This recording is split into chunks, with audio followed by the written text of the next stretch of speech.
오늘은 씨 뿌리는 비유에 관한 말씀인데요. 15절의 말씀을 중심으로 말씀을 나누겠습니다.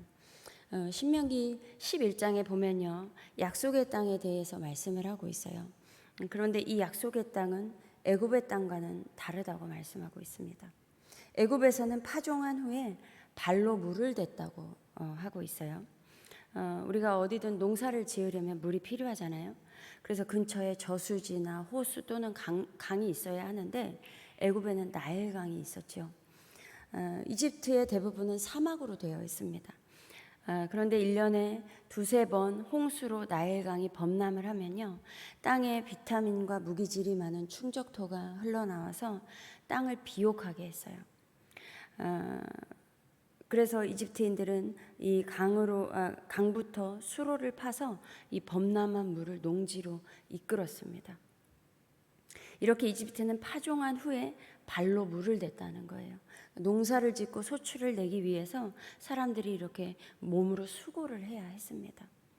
그러나 하나님께서 주신 약속의 땅은 그렇지 않다는 것이죠. 그곳은 산과 골짜기가 있어서 하늘에서 내린 빗물을 땅이 흡수한다는 거예요. 신명기 8장에서는요, 그곳은 골짜기든지 산지든지 시내와 분천과 샘이 흐르고 밀과 보리의 소산지요 포도와 무화과와 석류와 감람나무와 꿀의 소산지라. 내가 먹을 것에 모자람이 없고 내게 아무 부족함이 없는 땅이며 그 땅의 돌은 철이요 산에서는 동을 캘 것이라. 내가 먹어서 배부르고 내 하나님 여호와께서 옥토를 내게 주셨느니라. 이렇게 말씀을 하고 있습니다. 애국과 같이 사람이 수고해서 물을 끌어다가 쓰지 않아도 하늘에서 내리는 빗물을 땅이 그대로 흡수했기 때문에 파종을 하면 여러 가지 농작물이 잘 자라났던 것이죠. 뿐만 아니라 이 땅은 신명기 11장 12절에서요 이렇게 말씀하고 있어요. 내 하나님 여호와께서 돌보아 주시는 땅이래요. 연초부터 연말까지 내 하나님 여호와의 눈이 항상 그 위에 있느니라 말씀하고 있어요. 1년에 하루도 빠짐없이 하나님께서 주목하고 보살펴 주시는 땅이라는 거예요.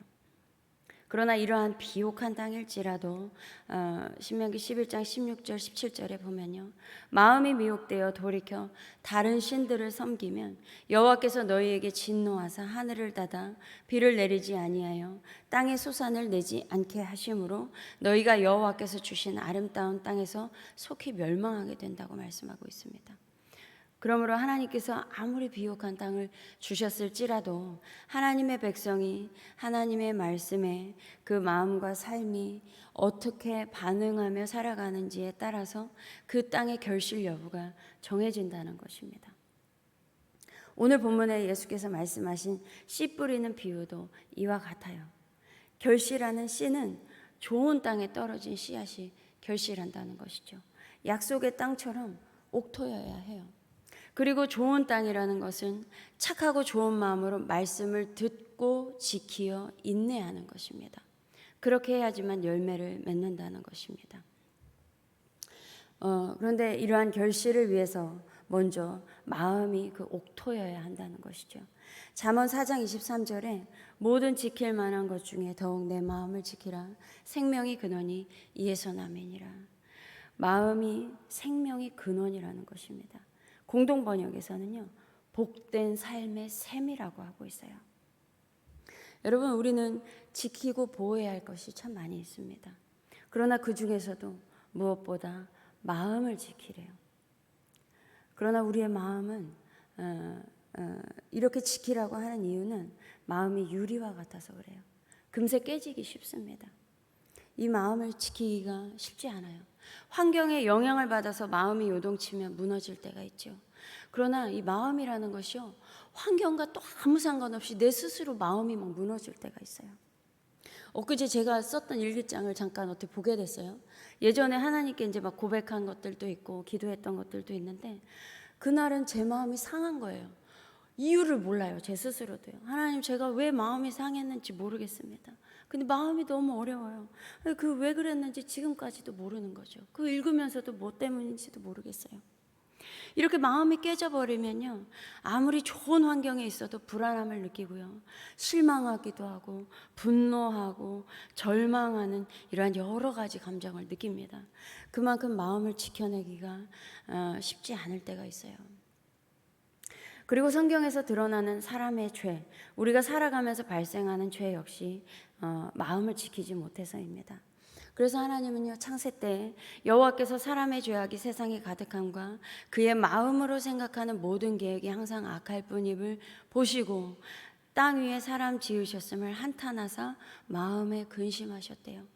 사람의 마음이 생각하는 모든 계획이 악한 것을 보시고 하나님도 마음에 근심을 하셨다는 거예요. 이렇게 우리의 마음은 항상 비뚤어지기 일쑤입니다. 그래서 하나님은요, 우리의 마음을 변화시키고자 하셨어요. 에스겔서 36장에 이것이 잘 나타나 있습니다. 이스라엘 족속이 약속의 땅에서 온갖 죄악과 우상 숭배로 땅을 더럽혔어요. 이들의 마음의 죄악으로, 또한 그것이 현상으로 나타난 그 죄악으로 인해서 땅까지 더럽혀졌다는 거예요. 그래서 하나님께서 그들의 행위대로 심판해서 그들을 여러 나라들 속으로 쫓아보내며 여러 나라에 흩어지게 하였습니다. 그런데 그들은 그 여러 나라에 흩어져서도 가는 곳마다 여호와의 거룩한 이름을 더럽히는 것이었어요. 그래서 하나님은요, 자신의 거룩한 이름을 더럽히는 것을 그대로 둘 수 없다고 하셨어요. 이에 하나님은 이스라엘 족속을 생각해서가 아니라 그들이 여러 나라에 흩어져서 가는 곳마다 더럽혀 놓은 내 거룩한 이름을 회복하기 위해서, 하나님의 명예를 회복하기 위해서요, 이스라엘 족속을 이방 민족들 가운데서 다시 약속의 땅으로 데려오시겠다는 것이었어요. 그리고는 모든 더러움을 씻어내겠다고 하셨습니다. 그렇게 한 다음에요, 새 영을 너희 속에 두고 새 마음을 너희에게 주되 너희 육신에서 굳은 마음을 제거하고 부드러운 마음을 줄 것이며 또 내 영을 너희 속에 두어 너희로 내 율례를 행하게 하리니 너희가 내 규례를 지켜 행할지라, 이렇게 말씀하고 있습니다. 그래서 이렇게 회복된 이후에요, 곡식의 소출을 풍성하게 하겠대요. 그 땅에서 소출을 내게 하고 다시는 너희에게 흉년이 들지 않게 하며 나무에 과일이 많이 맺히고 밭에서 소출이 많이 나게 하겠다고 하셨습니다. 이렇듯 이스라엘 족속을 씻기시고 새 영을 부어주시고 새 마음인 육신의 그 굳은 마음을 제거하고 부드러운 마음을 주셔서 하나님의 말씀으로 살아가게 하겠다는 것이었어요. 인간의 악한 마음을 인간 스스로 새롭게 바꿀 수 없다는 것을 아신 하나님께서 하나님의 거룩한 이름을 위해서 그렇게 하시겠다는 것이었습니다. 그리고 그렇게 회복된 이후에는 황폐했던 땅이 에덴 동산처럼 보일 정도로 회복되어 풍년이 들게 하겠다고 하시는 것이었습니다. 이렇게 사람의 마음이 새 마음으로 변화되면 땅도 회복되어 소출을 낸다는 거예요. 이렇게 우리의 마음은 몸과 연결되어 있고 우리의 육신과 땅도 긴밀하게 연결되어 있습니다. 그래서 마음이 깨지고 몸의 행실이 무너지면 땅도 황폐해지는 거예요. 그러나 마음이 새로워지고 좋은 마음이 되면 몸도 행실을 바르게 하고자 하는 것이고 그렇게 되면 땅도 옥토가 되는 것입니다. 그리고 결실하게 되는 것이죠. 마찬가지로 오늘 본문에서 말씀하고 있는 착하고 좋은 마음은 에스겔서의 말씀과 같이 내 스스로 만들 수 있는 것은 아니에요. 예수를 믿음으로 말미암아 성령 안에서 이루어지는 것입니다. 그렇게 변화된 옥토가 100배, 60배, 30배 결실하게 되는 것이죠. 여러분, 하나님께서 처음에 창조하셨던 땅과 그 땅의 흙으로 만든 사람은요, 하나님 보시기에 심히 좋았습니다. 그리고 그 좋은 땅인 에덴 동산은 풍성한 열매를 맺었어요. 그러나 사람의 악한 마음으로 인하여 죄를 짓게 되었고 죄로 인해 땅은 저주를 받아 황폐하게 되어 소출을 내지 못했습니다. 그러나 땅이 다시 제 기능을 회복하려면 우리의 마음이 먼저 새로워져야 하는데 그 마음이 새로워지려면 하나님께서 주신 성령으로 가능하다라는 것이죠. 성령 받은 사람은 새 마음으로 살아가는 것입니다. 그래서 그 새 마음이 착하고 좋은 마음으로 말씀을 듣고 지키어 인내로 결실하게 된다는 거예요. 그런데요, 우리가 새 마음으로 변화가 되었어요. 성령 받은 사람은 이렇게 새 마음으로 변화가 되었습니다. 그래서 말씀을 듣고 지켜야 하죠. 그런데 이것은 인내하는 것이 필요하다는 거예요. 우리가 성령을 받았고 말씀은 많이 아는데 여전히 그럼에도 미숙하고 미흡한 것들이 많이 있습니다. 그래서 항상 요구되는 것은 인내입니다. 갈라디아서 6장 9절에 우리가 선을 행하되 낙심하지 말지니 포기하지 아니하면 때가 이름에 거두리라. 우리가 여러 가지 일로 성령 받았는데도 새 마음으로 살아가는데도요, 여러 가지 일로 포기하고 싶은 마음이 찾아올 때도 있어요.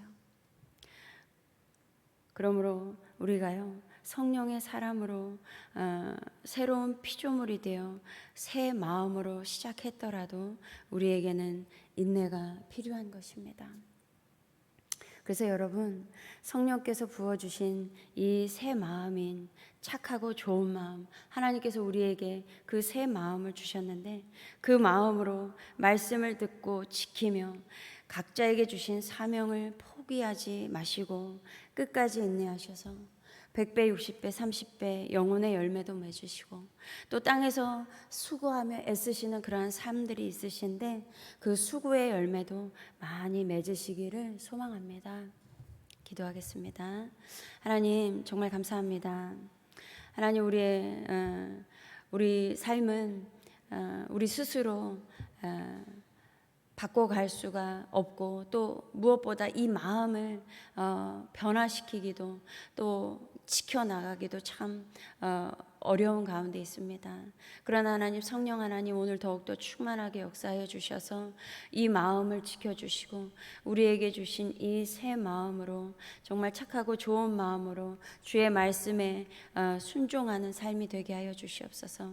그러나 살아가면서 때로는 우리가 지칠 때가 있습니다. 그 마음이 또 무너질 때가 있습니다.